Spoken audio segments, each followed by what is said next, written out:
చూడు పడిపోయేలా ఉంది. టైట్ చేయి. టైట్ చేసి గాలి లేనప్పుడు లూజ్ చేయకు.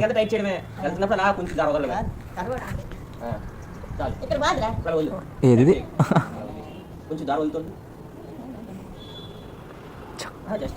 పక్షిలా పడుతుంది ఇందులో. హాయ్ బంగారం, నా ఆనందం కోసం నా పిల్లలు ఎంతలా కష్టపడుతూ మురిసిపోతున్నారో చూడండి. పెద్దగా సెంటిమెంట్స్తో పెంచలేదండి నేను. గ్రహాల పూజలు కాదు, మనమే ఒక గ్రహంలా మారకుండా చూసుకోవాలి అని చెప్పి పెంచాను.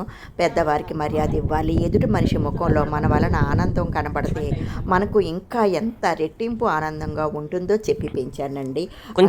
ఎప్పుడు ఎవరికి కూడా చెప్పరు, బాధ పెట్టరు నా పిల్లలు. 4 ఏళ్ల క్రితం మా వైజాగ్ అపార్ట్మెంట్లో తీసిన వీడియో అండి. పాత తవ్వకాల్లో బయటపడింది.